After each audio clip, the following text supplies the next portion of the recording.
palabra de Dios que hoy escuchamos está escrita en el marco de la continuación del Evangelio de ayer, cuando Jesús llama a Mateo y luego sale a la casa de Mateo y se sienta a comer en la mesa con publicanos y pecadores. Ayer los fariseos le preguntan a los discípulos por qué Jesús come con publicanos y pecadores. Ahora, en el mismo escenario, los discípulos de Juan le preguntan sobre el ayuno. Evoca que esa comida se da en el contexto del día del ayuno, un sábado. Era el momento en que ellos lo consagraban a Dios. Y era un rito de purificación. La ley había replanteado este rito. Ya no iba a ser un rito de purificación, sino un rito penitencial. Y en ese marco hay una nueva ley. Los discípulos de Juan lo preguntan en el contexto de la purificación. Por eso Jesús devela la intención que tienen tanto los fariseos como los discípulos de Juan. Jesús siempre mira el corazón humano, siempre. Por eso desde allí juzga o emite una palabra. Jesús es capaz de conocer el corazón de aquellos que lo interrogan. Y conociendo el corazón, examina también su proceder. Esto en el Evangelio de Juan dice que de lo que está lleno el corazón, habla la boca. Cuando Jesús mira el corazón humano, recuerden ustedes que para el judío el corazón era el lugar donde se maquinaban los pensamientos, las intenciones y el actuar. Esas tres cosas sucedían siempre desde el corazón. Por eso Jesús mira el corazón humano para poder develar o señalar ciertos comportamientos humanos. Y la pregunta que le hacen los discípulos de Juan a Jesús, Jesús se la responde con otra pregunta. Y es una pregunta que evoca una boda. Ellos, cuando escuchan esa palabra, entienden inmediatamente la alianza que Dios ha hecho con el pueblo de Israel. Porque Dios compara la alianza con una boda. Y lo que les está diciendo o los está llevando es a vivir la alegría de esa alianza que se actualiza en la persona de Jesús. Pero no entienden, y es cuando Jesús utiliza comparaciones cercanas a las que ellos conocen. Primero, se dice que en el pueblo, recuerden que ayer Jesús está desde antier, que era el relato del paralítico. Jesús está en su ciudad, en su pueblo. Los hombres se dedicaban, eran obreros, unos se dedicaban al campo, otros se dedicaban a la carpintería, las mujeres costuraban, cosían, se dedicaban también al pastoreo. Y Jesús toma ese ejemplo de la costura cuando dice de un paño nuevo en un paño viejo. ¿Cuál es el problema? El problema del roto no se soluciona porque pongas un paño nuevo sobre el roto. Dice, puede ser peor. Va a estirar. La fuerza que tiene un paño nuevo sobre un paño roto, pues va a echar a perder la pieza antigua. Va a abrir más un boquete. El problema no es el paño nuevo que se coloque, es lo viejo, lo que ya no sirve. Y lo mismo aparece con los odres. Los odres eran unos recipientes de cuero que ahí se echaba vino, y el proceso de maduración del vino, de fermentación, iba envejeciendo los odres. Por eso, cuando prácticamente se fermentaba o llegaba el vino a su punto, no podía hacerse otro proceso de fermentación en esos recipientes, porque ya estaban envejecidos. Y si echaban vino nuevo, seguramente no iba a suplir el proceso de fermentación, porque ya no daba más el odre para fermentar.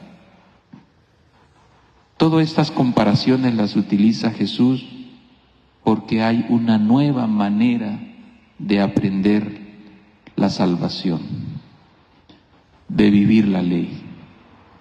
Esa nueva manera de vivir la ley, Jesús la confronta con lo antiguo que tienen o que están aplicando los judíos. Cuando uno quiere aplicar normas antiguas, ¿verdad?, que funcionaron en aquel momento, entonces corre el riesgo de que eso no tenga sentido. ¿Por qué? Porque lo antiguo responde al momento actual, al momento en el que se aplica. Lo nuevo quizás puede ser una versión mejorada de aquello que se aplicó. El problema es la intención que una persona tiene en su corazón. Ese es el problema. Cuando ustedes quieren traer una norma que fue escrita en su manual y la quieren aplicar con una intención de aplastar al otro, pues no va a servir, no va a servir, no va a funcionar. Porque la intención, si es destruir, pues va a destruir. Si la intención es aplastar al otro, lo va a aplastar. ¿Cuál es la intención que uno tiene en el corazón en su manera de proceder, en su manera de dirigir una comunidad, en su manera de corregir al otro? De la intención sale el tono, ¿no? La palabra, ¿o no? Si su intención es corregir con ira, ¿cuál es el tono? Airadamente. Y puede ser que usted esté diciendo la verdad. Puede ser que el llamado de atención venga a bien hacerlo. Como decimos, el problema es el tono, Padre. El problema es la intención con que usted lo dice. Hay personas que dicen, le voy a cantar las verdades. Y se las va a cantar con enojo. ¿Cómo va a salir la corrección? ¿Feliz? ¿Contenta? ¿Alegre? ¿Jovial? ¿No?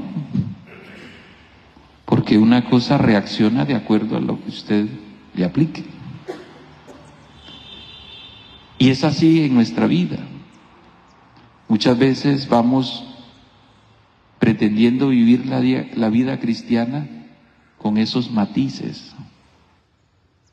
Entonces corrijo a mi hermano y yo tal vez vivo lo mismo que estoy corrigiendo. le llamo la atención a mi hermana y yo también cojeo de la misma pata. Le exijo que rece el rosario todos los días y a mí me cuesta hacerlo. Porque estoy cansada, estoy cansado, no tengo tiempo, la ocupación de la casa no me dio lugar. Pero cuando quiero señalar al otro, lo hago implacablemente. Y eso es lo que están haciendo los fariseos. La intención del fariseo y de los discípulos de Juan no es ir a ver qué está haciendo Jesús para salvar a los pecadores que se habían sentado a la mesa con ellos, con él y los discípulos. La intención no es descubrir la obra buena que Jesús está haciendo con aquellos publicanos y pecadores que ayer se sentaron a la mesa con él, sino es mirar cómo acusan a Jesús. Y si nosotros miramos esto, por mucha bondad que ellos vean en la obra de Jesús, siempre van a estar sacando el defecto, el pelito en la sopa. Lo mismo sucede en nuestra vida. Si nuestra intención es corregir nuestros actos, el primero que debe examinarse es uno mismo. Esto que le voy a decir a usted, ¿lo vivo yo? Esto de lo que le voy a acusar a usted o esto que le voy a recriminar, ¿no será que yo también he caído en eso? Y desde ahí emito el juicio. O desde ahí comprendo la situación que vive la demás persona.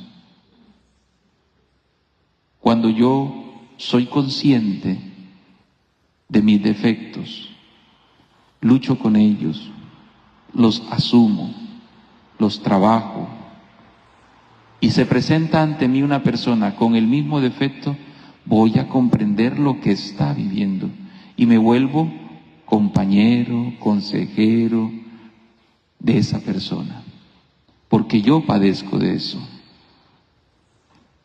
Pero cuando no comprendo, cuando no asumo mis defectos, cuando en la vida voy haciéndole quite a mis debilidades y se las voy cargando a otro, cuando se acerca el otro con el mismo defecto, pues me voy a convertir en juez de esa persona. Y en la vida cristiana nadie es juez de nadie, nadie. El mismo Jesús dice, yo no he venido a juzgar el mundo, sino he venido a salvar el mundo. Entonces, en la vida cristiana, el propósito frente a un hermano, frente a alguien que se equivoca, es procurarle la salvación. Por eso hay que examinar la intención que cada uno tiene en su corazón. Las normas de la iglesia no son para condenar, es para vivir un ideal de vida de acuerdo a Dios, a Jesús. Y ese ideal de vida debe llevarnos a la salvación del pecador, no a la condenación del pecador. Eso sí, si el pecador quiere salvarse. Y esa es otra intención. Por eso ustedes que viven esta experiencia mariana desde su espiritualidad, como María les muestra el camino a su Hijo Salvador, que está luchando por rescatar al pecador. Por eso ayer es categórico y dice, yo no he venido por los sanos, he venido por los enfermos. Yo no he venido, dice, a salvar a los santos, he venido y he llamado a pecadores. Y María nos enseña a irnos cada día sumergiendo en ese regalo misericordioso de Dios en la persona de Cristo. Y un examen que hoy debemos hacer es cómo la espiritualidad mariana nos acerca más a Cristo. Con dolor escucho muchas veces cuando entre ustedes se dan duro.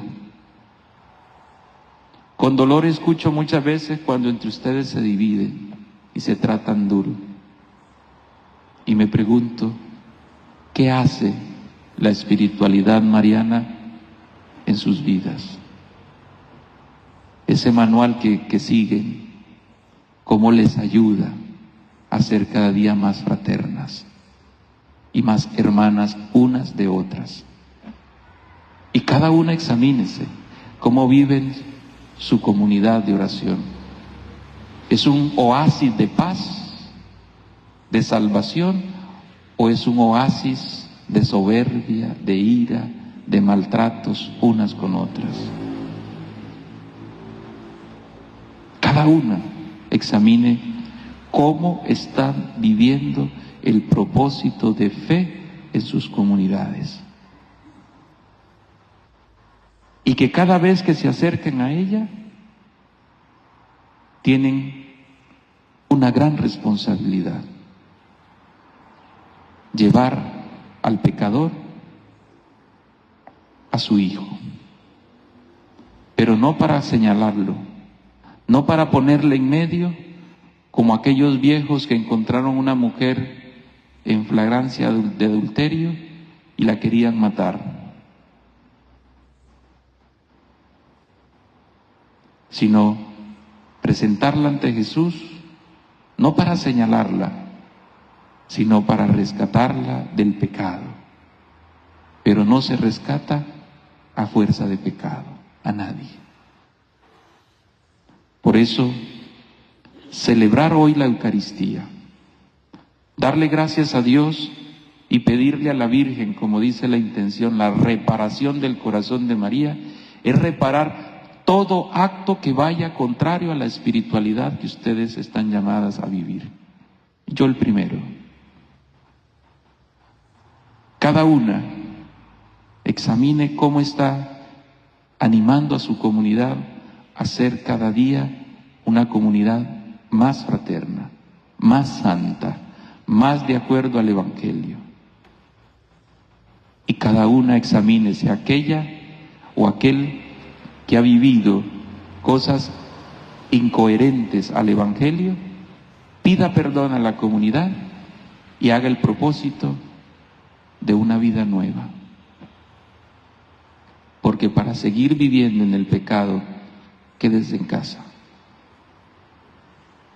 Quédese en casa. Para seguir viviendo una vida nueva, venga.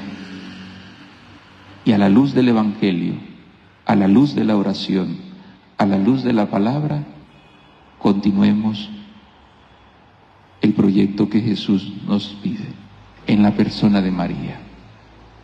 En la persona de María. Vino nuevo, odres nuevos. Remiendo, no en trapos viejos, sino en un vestido nuevo, que no necesita el remiendo, lógico. Entonces, hoy estamos invitados a mirar la intención del corazón. ¿Cuál es la intención con la que yo me acerco a Jesús? ¿Cuál es la intención con la que usted hoy se acerca a dar gracias a Dios en una Eucaristía, un sábado más, por perseverar en su grupo de la Legión de María? Más marianas, más marianos, porque más cercanos a Jesús, más dispuestos a servir, más dispuestas a ayudar al pecador a que se arrepienta, no a juzgarles, no a tratarse mal unas con otras, no a desdecir o a vivir todo lo contrario a lo que un manual ofrece, todo lo contrario. Pidámosle al Señor que hoy nos ayude a realmente a vivir el Evangelio en función de esa gracia que Dios nos regala, que se llama santidad. Que cada día nos esforcemos por ser santos, por purificar, que no seamos nosotros los que hoy pedimos reparar el corazón de María y mañana a pocas horas volvemos y abrimos otra herida. Pidámosle al Señor que nos ayude cada día a ser santos, pero también a ser personas que procuramos el bien de los demás.